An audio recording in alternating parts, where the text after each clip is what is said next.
did not. I never imagined I'd have a career, and I never imagined, sometimes I look in the mirror and I say, you're still doing this, you know?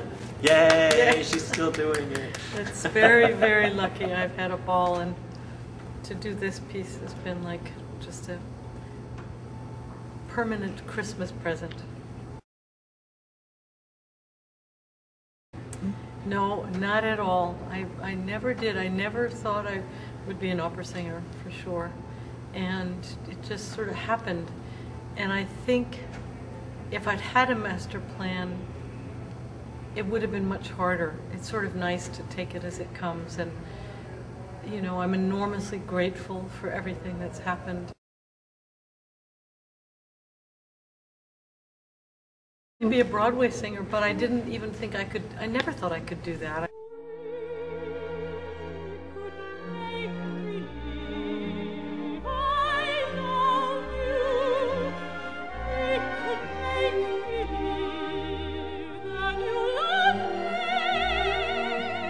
I thought, that's just a dream that is just reaching too high. And, you know, it's when we do master classes, why I say to kids, you just don't know. You know, you just keep going. You just take one step at a time, and if it works out, great. And what you realize at the end of it is how much drive you have to keep on going. You know, it's a little bit like, what do you mean I can't do that? Of course I can. There's something that keeps you, there's a motor, and it doesn't let you stop. And I definitely have the motor, but I don't think that I admitted it until like a couple of years ago. I, you know, thought, just that drive. I'm just doing it, you know. Yeah, it's fun. Yeah, but it is when you really love to sing and love to perform, you think it just seems outside of what you could achieve or be lucky enough to receive. So I didn't, you know, I never thought it would happen. Yes, but informally. They were all, I have one uncle with a great voice and a great aunt, actually, who was a singer, but no one who would have said, I can do this and I'm going to be in the business, you know, no. And not a lot of, and it wasn't really highly thought of either. It was a little bit, it just wasn't, I was lucky. It's from a town near Hamburg called Stade, near Lübeck, and my great-grandfather was a Bürgermeister, which is like the mayor, and came to the United States. His business was selling bristles for brushes. And that's how he came to the States. And so it is, my family don't say Von Stade, they say Von Stade. Oh. Charlie Von Stade, that's my dad. And they, you know, it's been, my grandfather came as a little boy, so it's a couple of generations now. FLICKA came because my dad has a brother, Frederick. My mom had a brother Frederick, and my grandmother's Frederica, and there were just all these Freddies. So I'm named after a pony that my dad is a little boy. My friend FLICKA. My friend FLICKA. It means, in Swedish, little girl. Have I outgrown that? Only slightly. No. It's one of the Knaben in Magic Flute in 1970. So I started in the Met in 69, but I debuted in 70. I think I did scenes of operas in some of the younger companies. There was a company called Title III that was an offshoot of City Opera, and we used to go into schools, and I did some arias in that. But that was my first opera. No, I went through the Met auditions. He didn't know who the heck I was most of the time, but I absolutely worshipped him. I went through the Met auditions, and it was a precarious time at the Met because they had what's called a lockout when the musicians, there was a strike, and they lost many of their artists. So I was hired out of the auditions to sing everybody's page or their maid or their nanny. So I was an operatic domestic. Good training. Yes. He did like me. He really, I knew he liked me because he was very serious. But whenever I used to run into him on the bus, he always had his bowler hat and his umbrella. He was very formal, Sir Rudolf. And I'd always run into him on the bus. And he really was an adorable person. I just adored him. And I asked his advice a number of times. And his advice was fantastic. He said, I'll give you the permission. I was asked to do something outside of the Met. I'll give you the permission, but I give you my word that I don't think you should do it. And I took his advice. So I had a lovely time with him. I had a lovely time at the Met. I adored the Met. I knew everybody in the house, and you know, it was a warm, dear, wonderful place to work.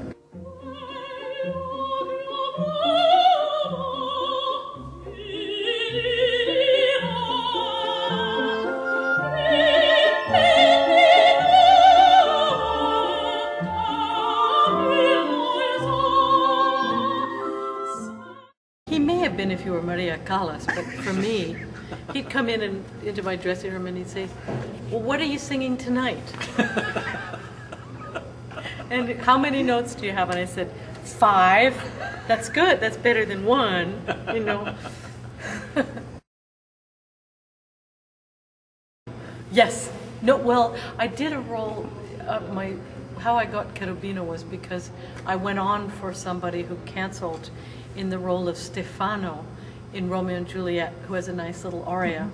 And because of that night, I got Cherubino. No, but that came afterwards. And Mr. Lieberman, who was casting The Marriage of Figaro, was there the night that I happened to go on singing Stefano at the Met. And I was like 4th cover. The Met was so strict in the old days that you had 1st cover, 2nd cover, 3rd cover, 4th cover, and I was 4th, and I went on. Wow. So there were a lot of sick people. There were a lot. I covered Marcia Baldwin, the wonderful mezzo. And she's a wonderful teacher now, and I see her all the time. I said, without you, honey, I would not have had a career. And she's a great singer. Not at that time, but I did sing with Kiri a lot. We made our debuts. We're the same age, although she's much older. 3 months older. And we made our, you know, in Santa Fe, San Francisco Opera, we made our debuts at the same time. She's a dear friend. We did. We had a great time. We did a lot of fishing. And she usually stays with us when she comes to California.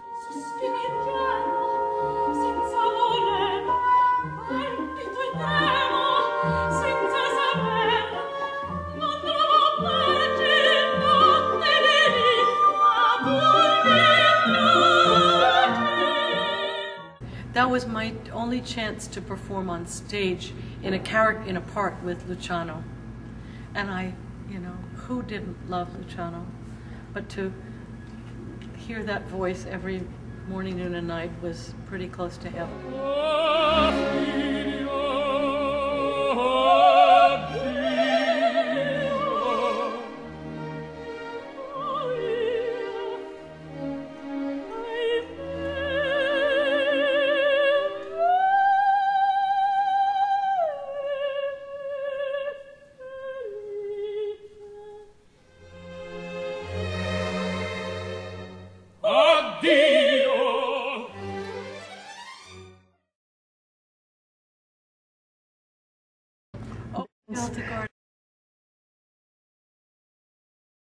There's nobody like her in the world. Nobody like her. And nobody, I've never seen anyone do it the way she did it. She was like a crazy woman when I can see her hands now, and you know, and that voice she has is so astonishing. I can just, you know, it was just unbelievable. And he thought, she can't do it twice. She's off again.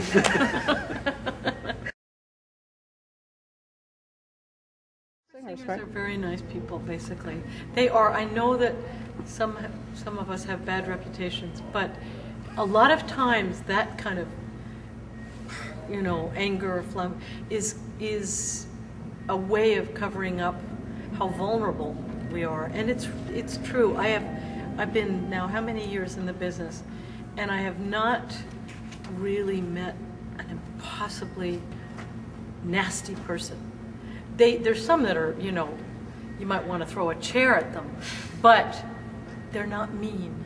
I think the voice renders you vulnerable to a point that there's a kind of a childishness, childlikeness about singers. The voices, even Luciano, even the biggest stars, you know, and I've known a lot of the biggest stars, and I know everyone's thinking of Kathy Battle.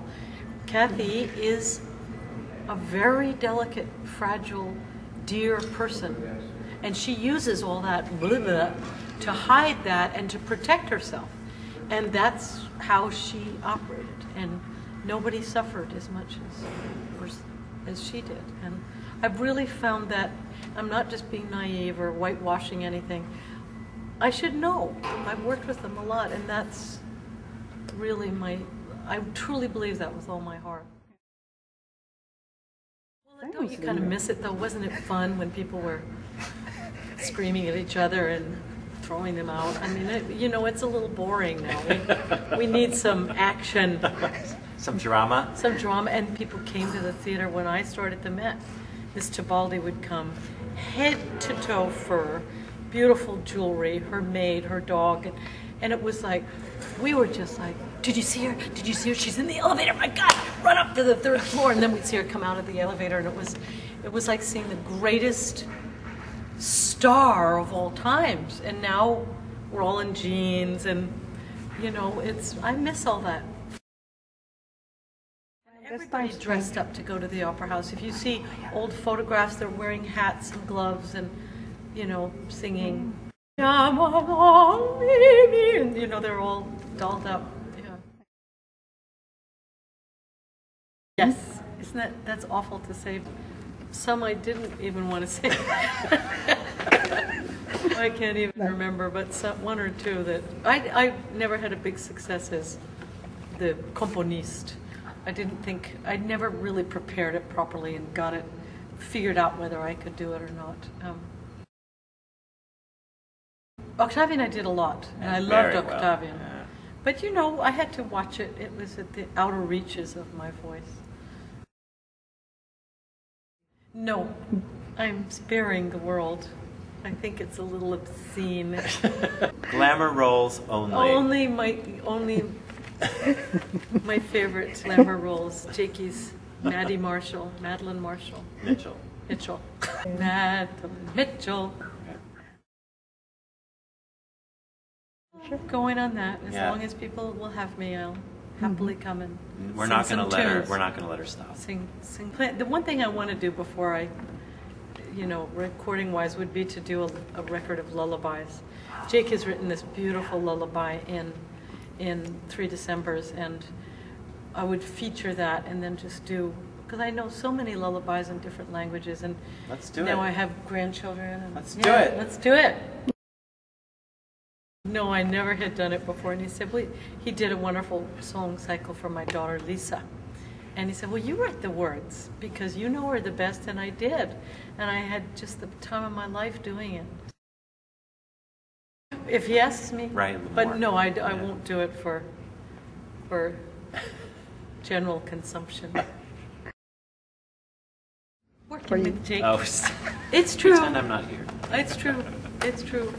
Working really, and you know, I loved doing Mahler, and I loved working with certain conductors. My favorite conductor of all time would be Abbado, Claudio Abbado. I believed in him so much and adored him so much. I think probably some of those experiences, you know, of hearing something magnificent and really listening to some of the voices that I've heard in my lifetime or my career time.